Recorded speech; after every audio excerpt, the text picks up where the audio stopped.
તો બોલો મારી યારે જય દ્વારકાધીશ ભાઈ. તમે દ્વારકા આવો છો, 4 ધામમાંથી એક ધામ કહેવાય છે દ્વારકાનું. તો તમે અહીંયા દ્વારકા દર્શન માટે જતા હોય અથવા તો તમારે શિવરાજપુર બીચે જવું અથવા તો નાગેશ્વર આપણા 12 જ્યોતિર્લિંગમાંથી એક જ્યોતિર્લિંગે દર્શન કરવા જવું હોય તો તમારે સામાન રાખવા માટેની મેન તો એ ઉપાધિ થાય છે. તો અહીંયા આપણા દ્વારકાના રેલવે સ્ટેશને સરસ મજાની ડિજિટલ લોકરની સુવિધા ચાલુ કરી દેવામાં આવી છે કે અહીંયા તમે તમારી મોટી ટ્રોલી બેગ અથવા તો નાના બેગ અને મોબાઈલને બધું અહીંયા જમા કરાવી શકો તો એ પણ ફૂલ સિક્યુરિટી સાથે. તો ચાલો અહીંયા સરસ મજાની લોકરની સુવિધા આવી ગઈ છે તો હું તમને દેખાડ દઉં. એ પહેલાં તમને સરસ મજાના આપણા દ્વારકાધીશની પ્રતિમા દેખાડ દઉં. તો બોલો મારી યારે જય દ્વારકાધીશ. તો આ છે દ્વારકાનું રેલવે સ્ટેશન. અચ્છા, આવ્યું ક્યાં? તો આમાં તમને દેખાતા છે કે 3 ગેટ છે. તો 3 ગેટમાંથી પહેલી ડાબી બાજુ જે પહેલો ગેટ છે અહીંયા તમારે લોકરની સુવિધા આપેલી છે. ચાલો જાસી હવે આપણે પહેલા ગેટની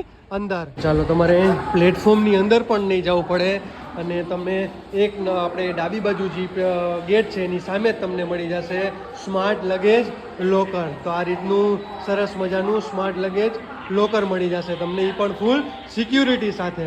તો ચાલો હવે અહીંયા આપણે આપણા જ નંબર નાખી દઈશું અને પછી ઓટીપી આવશે, એ પણ તમને દેખાડ દઉં. તો પહેલાં નંબર મારે નાખી દઉં, પછી મારા મોબાઈલમાં ઓટીપી આવી જશે.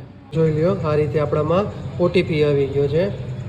ચાલો હવે આપણો ઓટીપી નાખશી 8394 ઓટીપી આવ્યો. તો અહીંયાથી આપણી લોગિન કરશી. ચાલો, લોગિન થઈ ગયું. હવે આ રીતે તમને દેખાડશે કે આટલા તમારા બોક્સ ખાલી છે. તો આપણે જશી હવે 10 નંબરમાં, નાના બોક્સમાં જશી. તો તમારે આવશે કે 24 વર્ષ માટે જોઈએ છે કે 6 વર્ષ માટે જોઈએ છે. 6 વર્ષના તમારે રહેશે 60 રૂપિયા અને 24 વર્ષના રહેશે 100 રૂપિયા. તો ચાલો આપણે હવે ક્લિક કરશી 6 વર્ષ માટે અને અહીંયા પછી દબાવશી આપણે નેક્સ્ટ. તો આ રીતે તમારે સ્કેનર આવશે. તો સ્કેનર કરશો એટલે સીધું તમારું લોકર, જે નંબર લોકર ઉપર આપણે ક્લિક કર્યું છે એ લોકર ખુલી જશે અને પછી એમાં તમે તમારો સામાન રાખી શકો છો. તો ડિજિટલ લોકર કેવું લાગ્યું મને કોમેન્ટમાં જરૂર જણાવજો. ને પહેલાં તમને મારું કામ દેખાડ દઉં. તો આમાં આપણા જનરેટર ચાલે છે, લાઇટિંગ ને જનરેટર આપણું છે. તો અંદરની તમને એક કેબિન પણ દેખાડ દઉં.